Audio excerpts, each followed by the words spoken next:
और Delhi high court के जज यशवंत वर्मा के घर पर आग और कैश मिलने के मामले में नया मोड़ आ गया है। दिल्ली फायर सर्विस के चीफ अतुल गर्ग ने कहा है कि जस्टिस के घर पर फायर ब्रिगेड के कर्मचारियों को कोई भी कैश नहीं मिला है। फायर सर्विस के चीफ ने पीटीआई से कहा है कि आग बुझाने के बाद उन्होंने पुलिस को सूचना दी और फायर ब्रिगेड की टीम को वहां पर कोई नकदी नहीं मिली है। और इससे पहले एक अखबार में छपी खबर के बाद हड़कंप मच गया था और इस मामले पर दिल्ली हाई कोर्ट के चीफ जस्टिस सुप्रीम कोर्ट के चीफ जस्टिस को रिपोर्ट सौंपने वाले हैं, जिसके बाद कोई फैसला लिया जा सकता है। लेकिन उससे पहले ही दिल्ली फायर सर्विस के चीफ के बयान ने पूरे मामले को अलग मोड़ दे दिया है।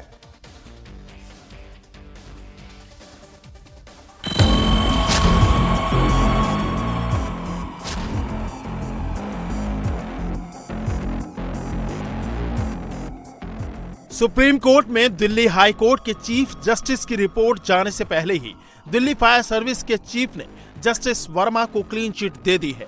समाचार एजेंसी पीटीआई को दिए एक बयान में फायर सर्विस के चीफ ने पूरा मामला पलट दिया है। फायर सर्विस के चीफ अतुल गर्ग के मुताबिक 14 मार्च को रात 11:35 पर कंट्रोल रूम को वर्मा के लुटियंस दिल्ली स्थित आवास पर आग लगने की सूचना मिली और 2 दमकल गाड़ियां तुरंत मौके पर पहुंच गई। रात 11:43 पर दमकल की गाड़ियां मौके पर पहुंची। आग स्टेशनरी और घरेलू सामान से भरे स्टोर रूम में लगी थी। आग पर काबू पाने में 15 मिनट लगे, कोई हताहत नहीं हुआ। आग बुझाने के तुरंत बाद हमने पुलिस को घटना की सूचना दी। इसके बाद दमकल के विभाग की कर्मियों की एक टीम मौके से रवाना हो गई। हमारे दमकल कर्मियों को आग बुझाने के अभियान के दौरान कोई नकदी नहीं मिली। अतुल वर्मा का यह बयान अखबार में छपी रिपोर्ट के बिल्कुल उलट है।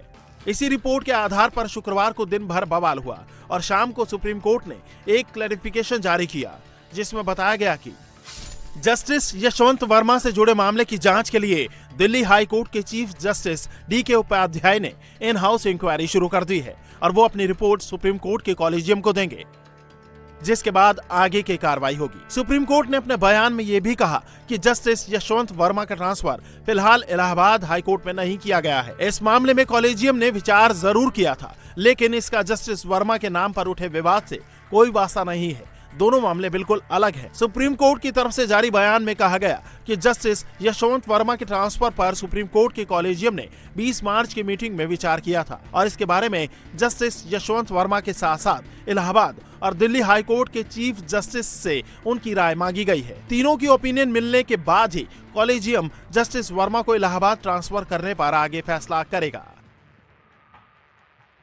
सुप्रीम कोर्ट कह चुका है कि ट्रांसफर और कैश दोनों अलग अलग मामले हैं, लेकिन फायर सर्विस के चीफ ने पूरा मामला ही पलट दिया है। ऐसे में सवाल खड़ा हो रहा है कि अगर कैश बरामद नहीं हुआ तो दिल्ली हाई कोर्ट के चीफ जस्टिस किस संबंध में जस्टिस वर्मा की जांच कर रहे हैं। सवाल यह भी है कि जस्टिस यशवंत वर्मा के घर आग 14 मार्च को लगी, लेकिन इसकी खबर एक हफ्ते बाद 21 मार्च को बाहर क्यों आई। फिलहाल जस्टिस वर्मा के बारे में जिस जांच की बात सुप्रीम कोर्ट कर रहा है, उसकी रिपोर्ट आज सौंपी जा सकती है। इस बीच इलाहाबाद से लेकर दिल्ली तक जुडिशरी से जुड़े लोग कई सवाल खड़े कर रहे हैं।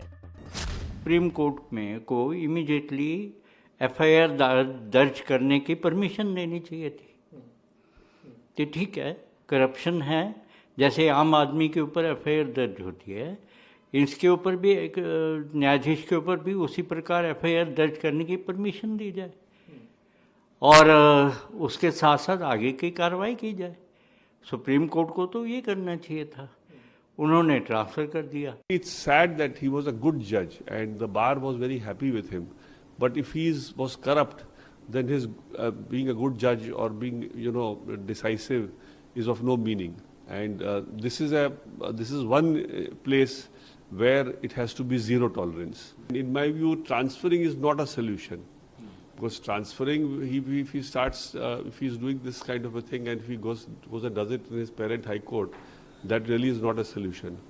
So he should be asked to, first there should be a small in-house inquiry, and if in the inquiry there is no proper justification, which is very unlikely for him to have any justification to have this kind of cash at his residence, then he should be asked to resign, and if he doesn't resign, then he should be asked to not hold court till the impeachment process is started.